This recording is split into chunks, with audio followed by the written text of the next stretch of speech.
Good evening, and welcome to this edition of Labor Vision. I'm Bob Delaney, Executive Director of the Institute for Labor Studies and Research.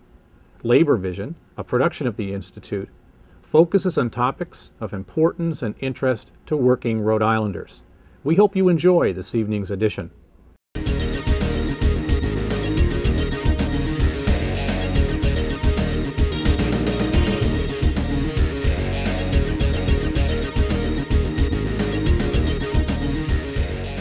Good evening, and welcome to tonight's edition of Labor Vision.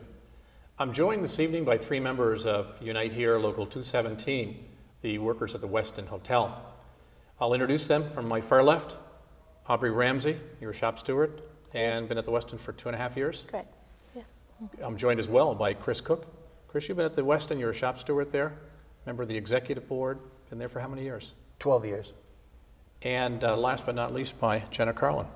And Jenna, you're a staff director and an organizer, big word, organizer, for Local 217. And how long have you been there? How long have you been working with 217? I've been an organizer for 8 years now. So a lot of experience at the table. Mm-hmm. And it's unfortunate, but it's necessary for the experience that's brought to the table to be able to address issues, the kind of issues that we want to talk about tonight. Chris, maybe you could begin the discussion. My understanding is way back in November, there were 3 members of the Westin Hotel who were participating in an informational picket. And during their break, went out, participated in the picket, which was just giving general information to the public. And the management of the Westin were of the opinion, or at least they deemed, that these workers were walking off the job and going on strike, and they were fired. Tell me what happened. So these 3 guys, they came out on their break like we've always done at the Westin. And when they went back to work, they were replaced by outside workers. We went out on the informational picket line with there was about 60 people. And they picked 3 out of them 60 people and said we were on strike, and that's what they fired us for, saying we were on strike. And so we filed a complaint with NLRB, and they did their investigation. They interviewed people from both sides of the situation, mm-hmm. and they determined that the Westin was wrong in what they did, and so they authorized a complaint against the Westin to bring the guys back to work, and so they came back to work, which was fantastic. We're here with Rhode Island Labor Vision. You know, we know that the community supported you, your union backed you up, and your fellow workers backed you up. And we just wanted to hear a little bit about, you know, what it's been like to be facing this and what it feels like today to be coming back to work. Good to be back to work, and I'd just like it to be hope this is a kind of a message for all these corporations to maybe think twice about doing things that are illegal and wrong. Instead of trying to respect people. They'll get more if they do that. My name is Jose Minaya. I want to thank God first, and everybody been supporting us for everything people been doing for us, and I'm so happy to come back to work because one of the things that I like about this country is that this country is a justice country. They make a lot of justice to the people, and I love this country because of that. And finally, we get justice over here. Yeah, I'm really happy to come back. It's been really hard having no job and being fired the way we did.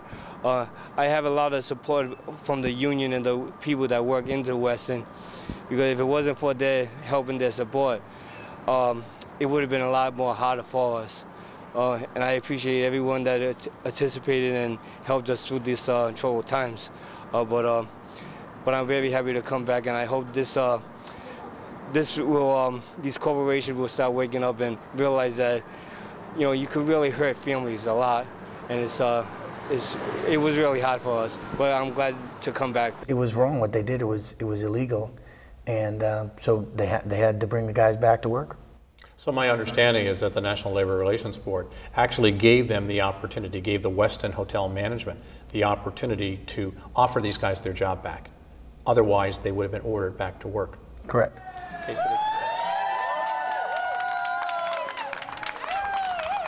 Okay, so they came back to work. Aubrey, tell me what happened when they came back. So they came back to work 4 months later, and they've been at work now. We're still waiting for any retroactive back pay.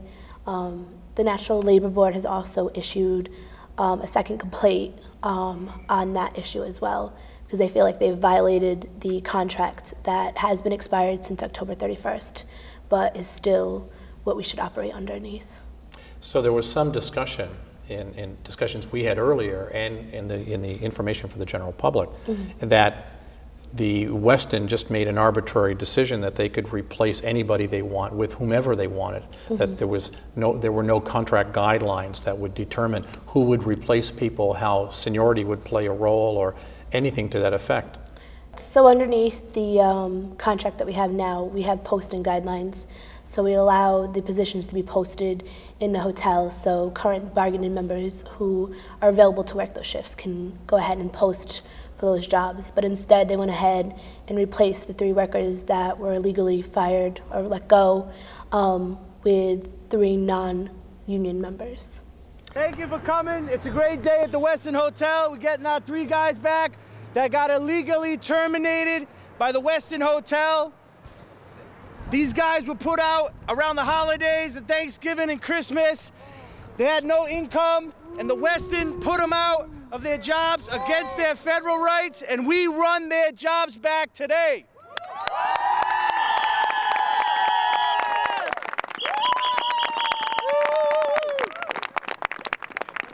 So we just went inside and we talked to the general manager and the head of human resources, and they said that they're gonna bring them back to their seniority, with their pay, with their benefits, starting tomorrow. Councilman Lombardi, who is gonna come up and say some words. Councilman Lombardi, can you come up?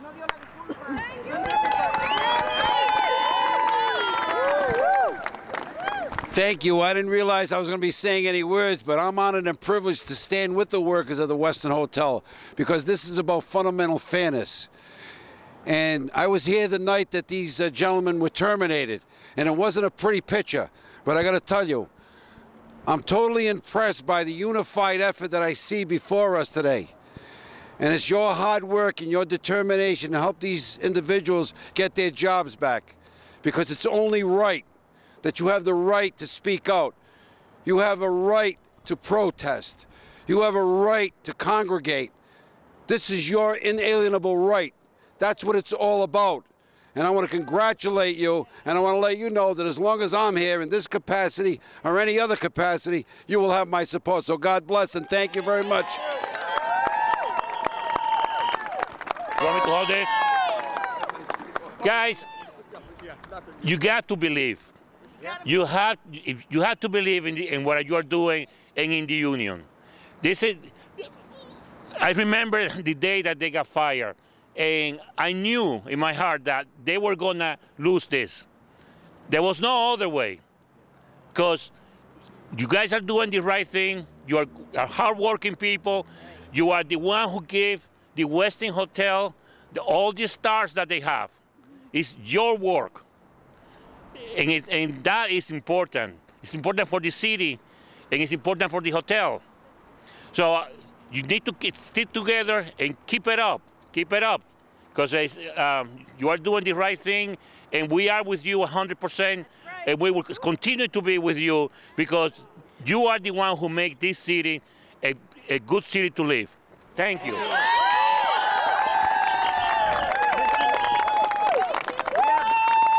Mr. George Nee here from the AFL-CIO. You can come up, Mr. Nee. When we say in the labor movement, solidarity forever, this is what we mean. Yeah. We stick by people. We don't leave them when they get fired. We fight for them. When people say unions don't make a difference, let them talk to these 3 brothers and ask them, do unions make a difference? Because without a union, they would not have a job today. They would not have the resources to fight, and they wouldn't have all of you to stand with them. Evidently, the Westin realized that today, this is still America. We do have free speech. We have freedom of assembly, and we're going to fight for our rights. And you should know that the whole labor movement is behind you until you get a fair, just, and equitable contract here, and they reward you for the work you do to make this as a good place. It's not because of them. They come and go. It's because of you. So keep fighting, and this is Solidarity Forever. Congratulations, and keep fighting.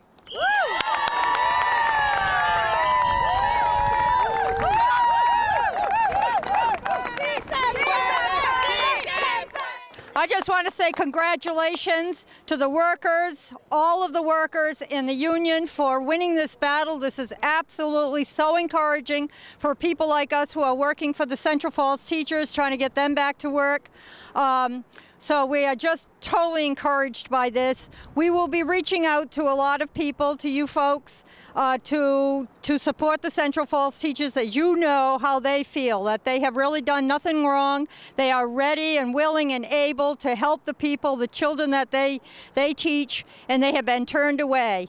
So we will be reaching out to all of you and hopefully get some support.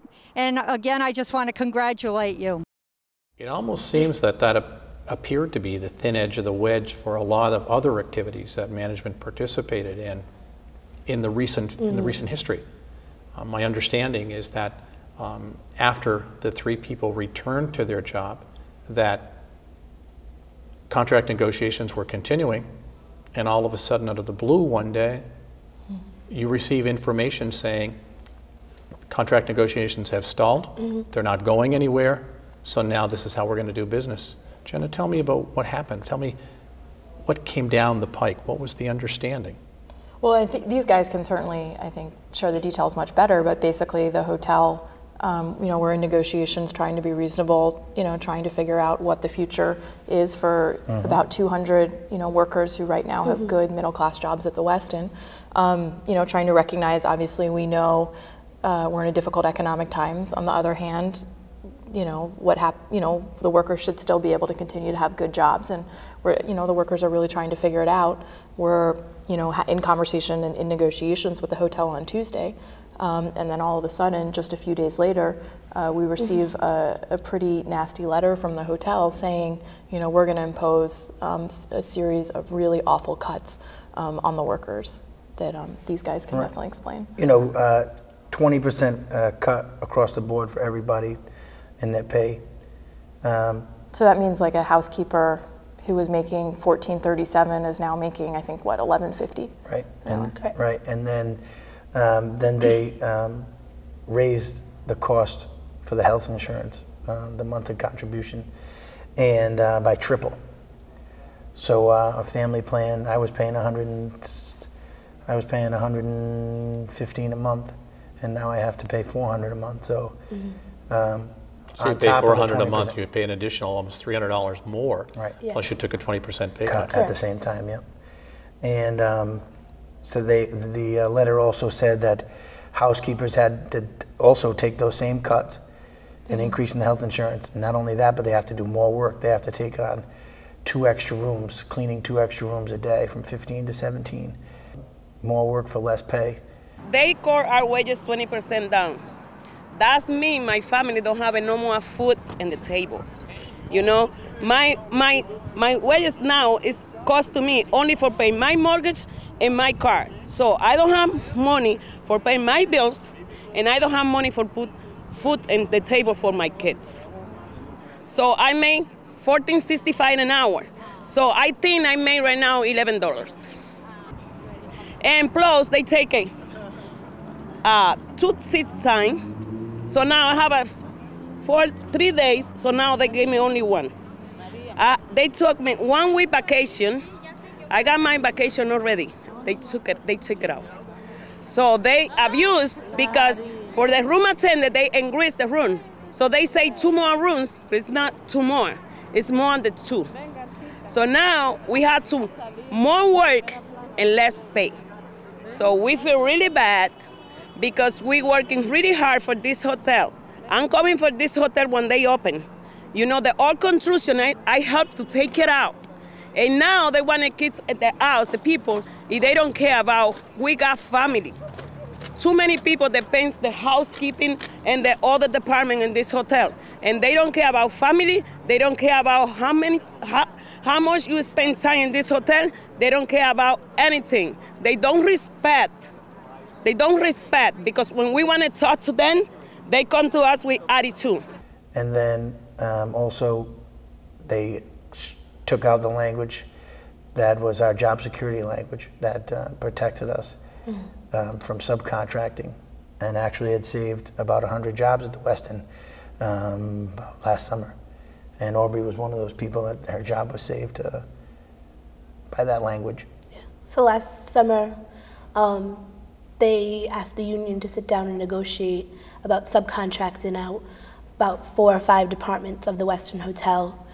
Approximately about 100 members, including myself and my twin sister. They wanted to replace us with poverty wages, with no health care and no job security. We fought that through arbitration with the language in our contract that they have just recently decided that they were going to delete. So after taking all these pay cuts and also paying more for health insurance, eliminating some of our PTO and vacation time, and giving us more work for less pay essentially, they also want to give us no guarantee of a job with no job security. So I'm looking at it, any day they could give me another letter saying that you know, they've decided to bring in a subcontractor in the restaurant, so therefore my services in the restaurant are no longer needed. The core of most contracts is that it provides a degree of job security. Absolutely. So in reality, you're an at-will employee with a contract that really doesn't mean a whole lot. Yeah, that's exactly how I feel right now, and I think to myself that's most important, and it's why I've stayed at the Westin Hotel, is being able to have that job security, be able to have a voice in the job, you know, and that was most important to me sitting down at negotiation was how are we going to compromise on job security? How are we going to be able to give the employees the job security so we can talk about the economy and talk about the type of concessions that we need to take? I feel there was a lack of that. So right now we're sitting with all these cuts and more work and no job security as well. So it's not like Local 217 was not willing to come to the table and make the kind of concessions that would be necessary to get some movement in a tight economy like this. Absolutely not. Look, you know, we're welcome to, we're willing to talk, and we're willing to negotiate, and we've been very open, and we've told them several times that we're willing to look at anything that they put across the table. And so why they impose these cuts when we're being reasonable is beyond me. You know, I guess the term contract has a different interpretation to different people at different times. And I often think if you signed a contract to buy a piece of property and told the buyer the last moment that the rules have changed, then both people have an option. But it seems that really you don't have any options here. You've simply been told this is the way it's going to be, take it or leave it. And by the way, there's no job security, so it really doesn't make any difference. I think that's actually absolutely right, and I think one of the things that's been most powerful to me is kind of hearing the stories from you know, especially from Chris and Aubrey about what this job has meant to them and meant to their families, and how much you know, how many opportunities it's really given them. And I think. Well, I think you brought up a good point before. I think you said that these are good middle-class working jobs. They provide a good standard of living to raise a family and to contribute to the economic development of downtown Providence. You know, so I just think it's important to have this conversation so that people are more aware of what's happening, because I have a sneaky suspicion that there's going to be a couple of activities taking place over the next while in terms of the union trying to make sure that people are aware of what's happening. Anybody want to make comment about some of the activities that could be taking place over the next while? Sure. I mean, do you guys want to start, and how, you know, obviously the workers, you know, help facilitate the workers taking a really important vote over the last period of time to share what folks have. So Cookie, Chris, and I, we both sit on the negotiating committee and has asked the membership of the hotel to go ahead and take a vote. This vote was to authorize the committee to call actions. At that point, we were only doing picket lines, informational picket lines, but we were looking for, you know, targeted picket lines, boycotts, and up to including striking. We went ahead and cast that vote, and we concluded it on Thursday. 140 people voted. Out of that, 138 voted yes to go ahead and authorize the committee. 2 voted against it. But on that day of announcing the vote, we also decided as a committee together that it was time, after receiving the letter and getting these cuts, we were going to go ahead and call a boycott of the downtown Westin Providence. Providence Central Labor Council. 29,000 members are going to join you in this effort that you are underway with now today.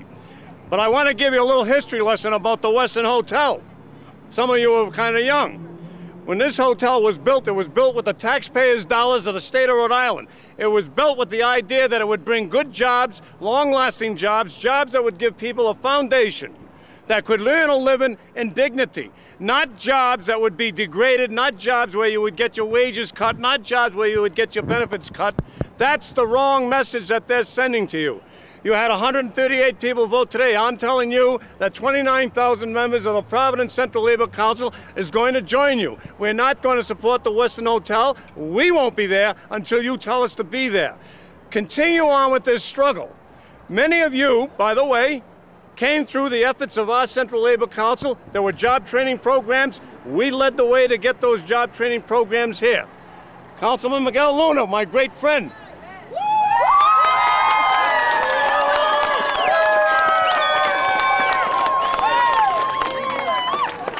We helped establish job training programs that gave you good work.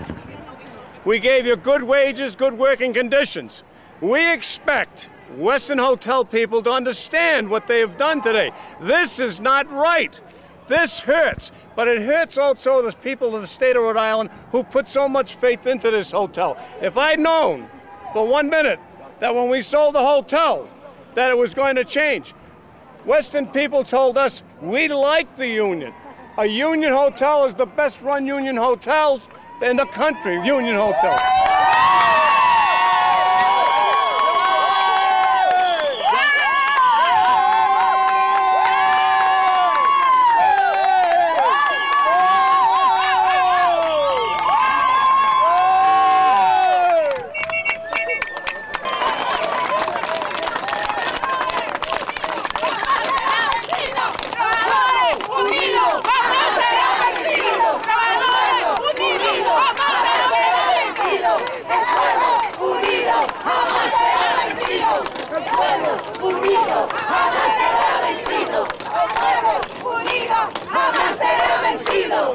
The general public realize that you're not asking for anything unreasonable, that you're simply saying, we're willing to sit at the table, we're willing to make the compromises, but you'd like to be participatory and somebody doing it with you as opposed to you.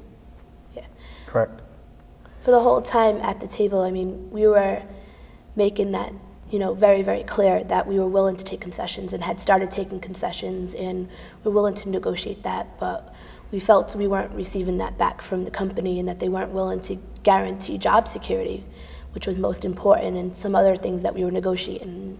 So it was really hard to start negotiating about more concessions without it being a two-way street and talking about things like that. Nobody, you know, nobody that works at the Westin is getting rich. Absolutely not. You know, it's you know, most of the people, I would say 90% of the people there are just getting by and making ends meet. And in negotiations, you know, we've talked about freeze in our pay, and you know, it's very reasonable. We've been very reasonable. We've been moving. We've been coming up with a lot of ways to work with them, and they've been ignoring it. The signal that we're getting. Also, you know, what destroys some of the negotiations is these unfair labor practices that builds mistrust, and so it's hard to move forward. And I think, you know, the union, if I'm not mistaken, has basically been there since the very beginning. I think the Westin opened. A year later, the union was established. It went back retroactively. So there has been a climate of good management labor relations there for a long time. Yes. Yep. Do you think, did anything happen to change that? Was it just the economy, or? As far as I know, they're saying, we don't know why. I mean, I'm sure they're going to say it's the economy, but they didn't give an explanation, you know. Okay, Jenna, who else is, in terms of 217 and the work that Unite Here does, If I'm not mistaken, you also represent workers at the Dunkin' Donuts Center? We do. We downtown, I mean, there are hundreds of good hospitality jobs. Obviously, the jobs at the Westin have traditionally been, very good middle-class jobs. Aubrey went to Johnson & Wales because of her job at the Westin, right, was able to afford to go to college. Aubrey, it's interesting that Jenna said that you went to Johnson & Wales University, and that I suspect that the contract had some pieces in there that would allow you to go? That was the understanding? Well, not only that, but because of the type of job there was and the benefits of the job, and also being able to obtain seniority, I was able to bid on my shifts and be able to have a flexible shift. Also, I come from a background where I support myself and was supporting myself through college and was actually having 2 part-time jobs to be able to maintain that along with going to school full-time. Upon starting to work at the Westin Hotel, I was able to quit both of those part-time jobs, work at the Westin Hotel full-time, and be able to support myself financially. And eventually, just last May, I graduated from Johnson & Wales with a degree in hospitality management. And my twin sister, Ryan, actually applied at the Westin Hotel because it would benefit her as much as it had with me. She's a graduate of Johnson & Wales also, and was able to put herself through college because of these type of jobs. Right, Chris, takes care of his family and provides his family with good health insurance because of his job at the Westin. The food service, the Rhode Island Convention Center are members of our union. Many of them are union members, specifically the food service workers are members of our union. The food service workers at the Dunkin' Donuts Center are members of our union, and they're actually going to be entering negotiations with their employer shortly. And then the workers at the Renaissance Hotel, just up the street on the other side of the mall, have actually voted to have a union and are this very moment as well sending a message to their employer that they should too have good middle-class jobs.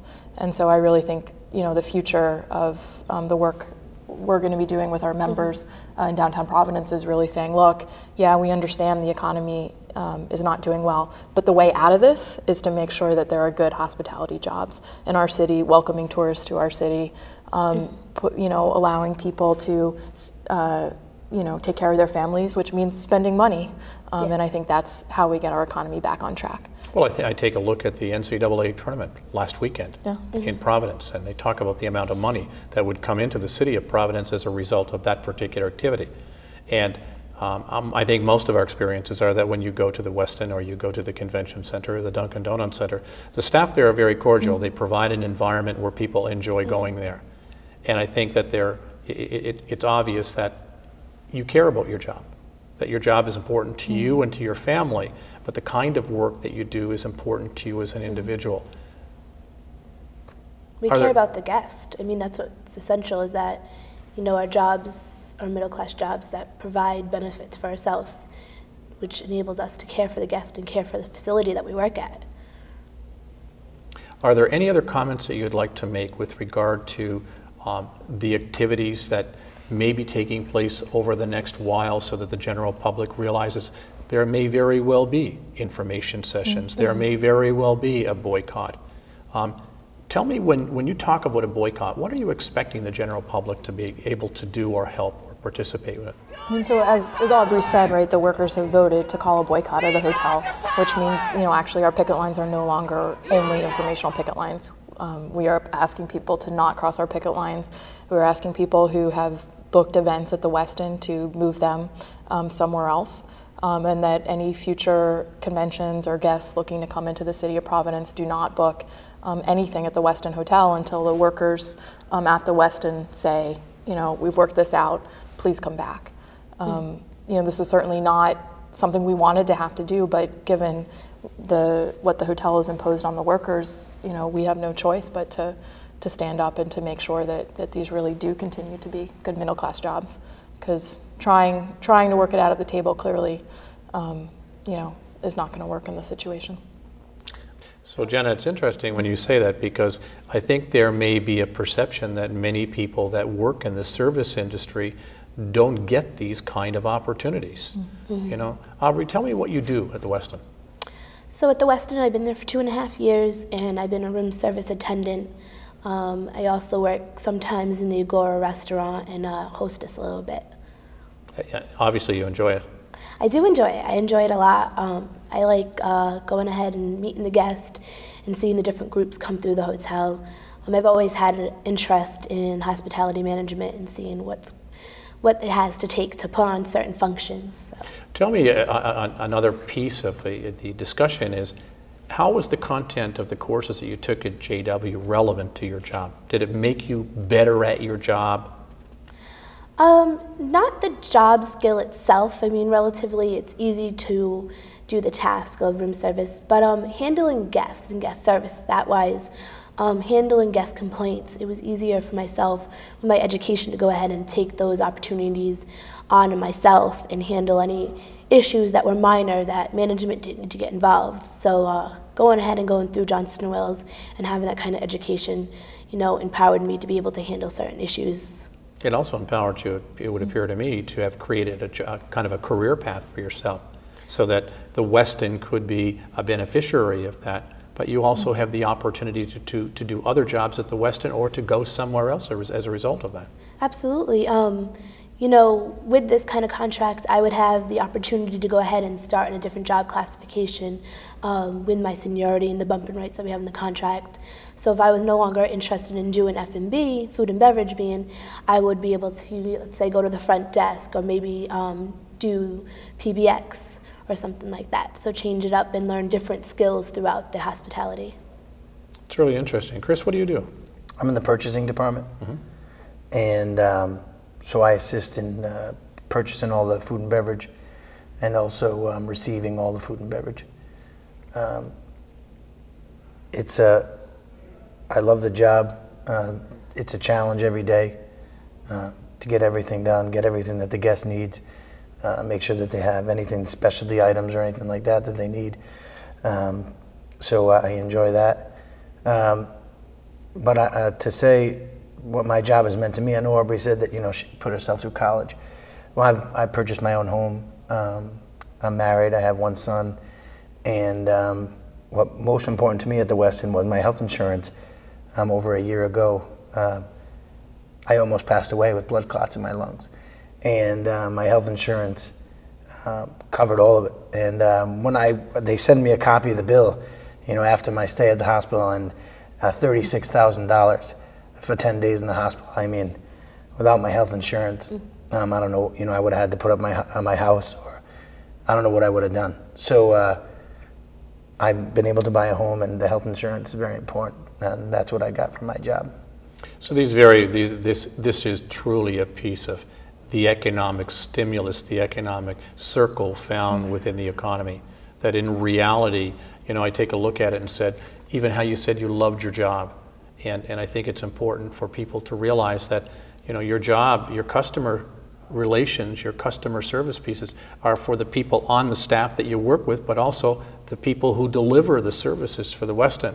So in reality, in many ways, you are the face of the Westin to many people. We have a lot of repeat guests who come back to Providence, whether it be business or for any kind of function, and they come specifically to the Westin Hotel and they say, it's because of the staff. It's because the staff welcomes me. They remember my face, they remember my family, and it's because we do take that extra step and we do take that extra care in each one of our jobs. It's because we are able to retain the workers, and the workers have been there for many years. You know, Cookie's been there for 12 years, and I work alongside many ladies who have higher seniority than me who've been there for 8, 10 years themselves. So thank you for telling the general public about what's going on, because I think it's important, because many times people who are not involved in organizing and unions have their own impression about contracts and unions. And I think it's incumbent upon us to be able to give them the information that keeps them informed, that allows them to realize that a contract with employees is no different than a contract to purchase a service, whether you're buying a car or you're buying a house or you're buying services at the grocery store, that there's a relationship there. And really all you're looking for is consideration and fair treatment in that relationship. And that I really truly hope that you'll be able to get back to the table, have prosperous and effective conversations, and hopefully we'll be back in a couple of weeks with better news. Thank you for coming. Thank you. Thank you. Yep. Thanks a lot. Thank you so much for having us. Thanks, Aubrey. Thank you. My name is Francis Engler, and I'm a coordinator with Unite Here International Union Local 217. And it's been my great honor to work with the workers at the Westin Hotel. And I want to welcome, first and foremost, the workers of the Westin Hotel who are here today. Can we get a round of applause for these strong workers?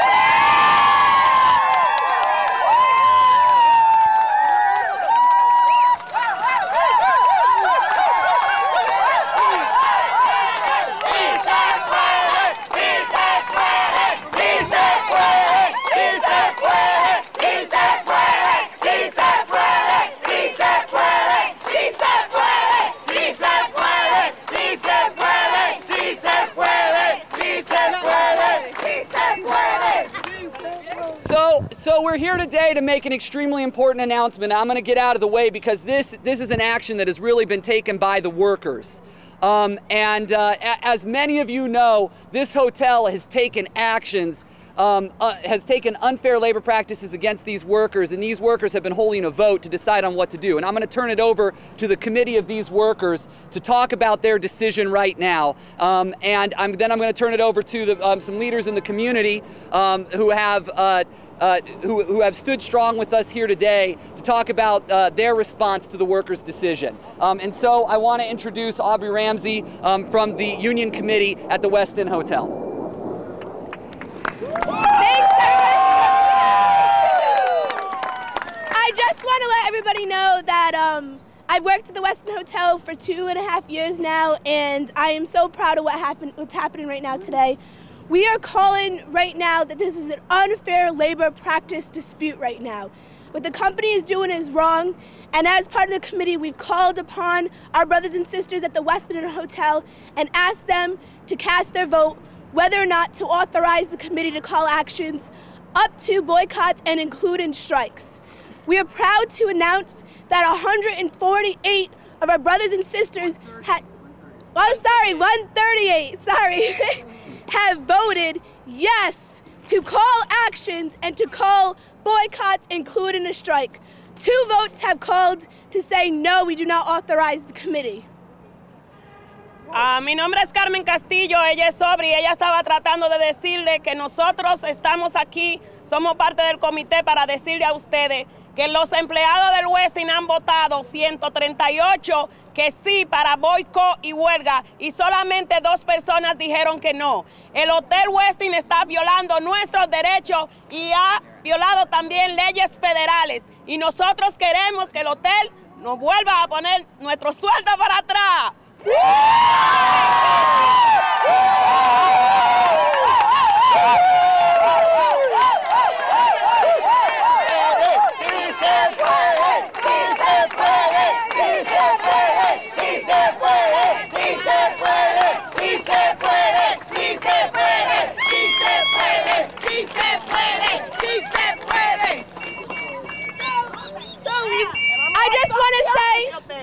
I just want to say one more thing. At this moment right now, we are calling a boycott on the Westin Hotel for an unfair labor practices, and we ask the community to support the workers here at the Westin Hotel, to not patronize anything in the Westin Hotel, including the restaurant or the hotel. So I welcome the community to please help us and support us in boycotting the Westin Hotel as of today.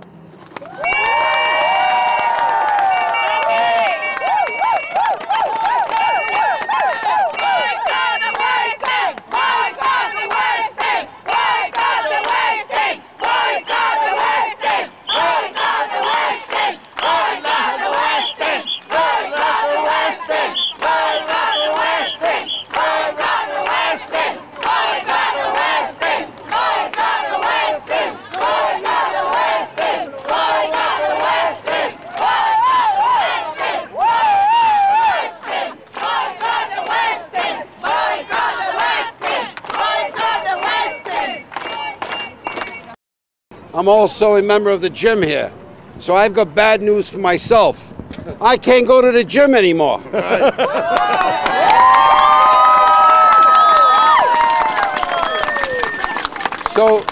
So my valet friends, I'm sorry, I can't help you anymore. But you can get some exercise walking with us, Councilman. Absolutely, Francis. Absolutely, Francis. And Francis makes a good point, because people like Councilman Luna and myself will walk to the ends of the earth for you. We've been with you from day one. Just imagine, Sunday morning, I come to the gym, I see my valet friends, and they're saying, "Do you see what happened?" And I indicated no. Well, stapled to our check was a notice that our pays had been cut 20%, and our co-pays had been increased at least 10 to 20%, unilaterally. While what? You were negotiating in good faith. Absolutely. You were negotiating in good faith. Shame on them! Shame on them! Shame on them! Shame on them! Shame on them! Shame on them! Shame on them! Shame on them! Francis called me the other day and he said, "Would you be willing to speak with my men and the valets out in the front?" I said, "I'd be honored to." I said, "When?" He told me 5 o'clock in the morning. I said, "That's just way too early for me." Francis has really been at this for a while. And I think he learned from the best with people like Paul and people like Mike, because they really care about you. You're in their heart, you're in their mind, you're in their soul. But when we addressed the valet this morning, the valets, we told them how people like Councilman Luna, people like myself, I'm here to tell you, the City Council, or we will at least make a concerted effort, I can tell you on our behalf, the community supports you unconditionally.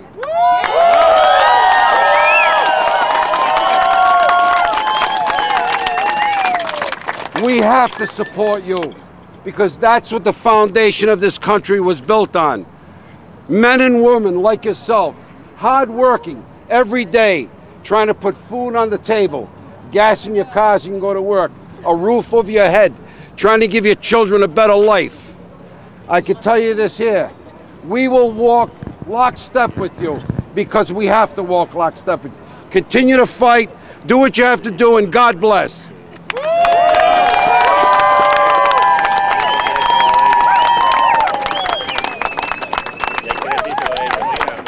Scott Duhamel. I'm the Secretary Treasurer of the Rhode Island Building Trades, representing 10,000 men and women. We built this building. We built this beautiful, exquisite building. But behind the facade you see, something's rotten inside. Because for some reason, as usual in America, our economic solution is on the backs of the workers. And that's just wrong. And I want to make it simple. We fully support this boycott. We're here, our members are here, we will do nothing in this building because it's dead wrong. And that's just something that we can't tolerate. Thank you.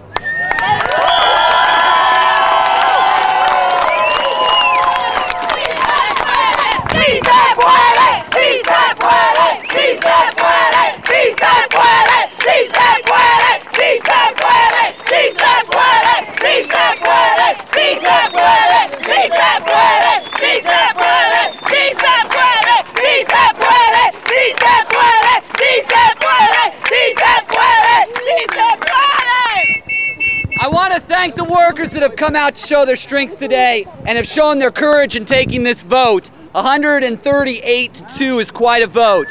But now that we have officially declared a boycott against this hotel, we have some work to do. Because when you declare a boycott, we're going to set up a picket line, and nobody's crossing that picket line without knowing from us the issues that are going on in this hotel. And so we need to start doing some picketing. Are we ready? Yeah! Are we ready? Yeah! Are we ready? Yeah! Who's got the power? Union power! What kind of power? Union power! Who's got the power? We got the power! What kind of power? Union power! Who's got the power? We got the power! What kind of power? Union power! Who's got the power? We got the power! What kind of power? Union power! We got the power!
No contract! No peace! No contract! No peace!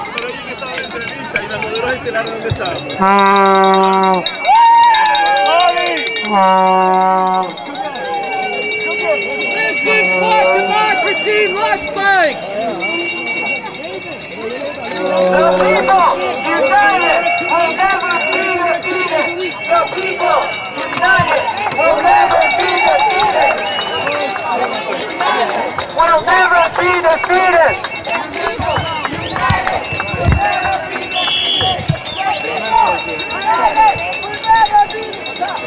The people united will never be defeated!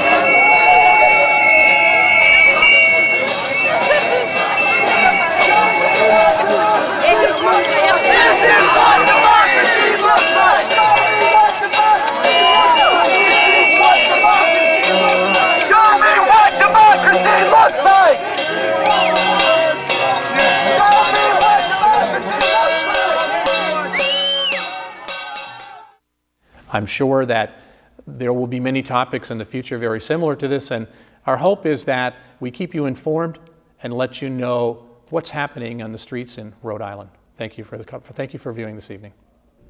Thank you for joining us for this evening's edition of Labor Vision. We appreciate your input and encourage your comments. Labor Vision can be seen 3 times each week here on Channel 14. Join us on Tuesdays at 7 p.m., Thursdays at 8 p.m., and Saturdays at 5 p.m.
Local 51 was born of 4 locals.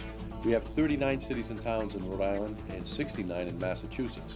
Local 51 is made up of 1,400 members of Rhode Island and southeastern Mass. With the formation of this local, we became much stronger, much larger, and obtained a different focus from just trying to keep our members working to trying to build our industry. So we began an effort to educate contractors as well as educating our own members on being competitive in today's market, which led to the creation of this school. It's a great thing for me, and that was choices I made when I started the business back in 1982 to become a union contractor because of the training programs.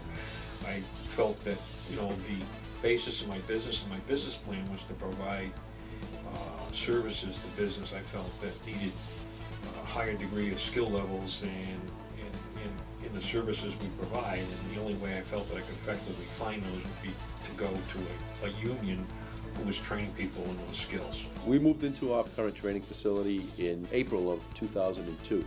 We utilize all Hampton trainers for all of our refrigeration and all of our medical gas. We have 28 welding booths.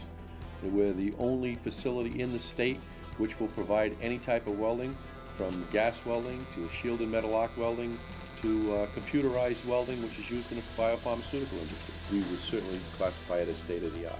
It's actually the envy probably of New England if you go around to all of the various different ones. Anyone that becomes a member of Local 51 and enters our apprenticeship program goes to school for 5 years, 10,000 hours at no cost to the member. The school services more than 850 journeymen and apprentices. We train all of our members, plumbing, piping, and refrigeration, in welding and brazing services. The instructors are awesome. I come 3 nights a week. One night's just voluntary. Always learning something new with this trade. I found that, you know, you can't learn everything in a day, and you probably can't learn it all in 10 years either. It takes a long time. Education is everything. That's the lifeline and the support of this local or any other organization. You need to train your youth. Our apprenticeship follows a program and curriculum set out by the United Association. The state law mandates 144 hours of education per year. We mandate a minimum of 268 hours for each apprenticeship. We do plumbing, pipe fitting, refrigeration, welding's a big part of it. All of our apprentices will learn how to weld. All of our apprentices will learn how to braze.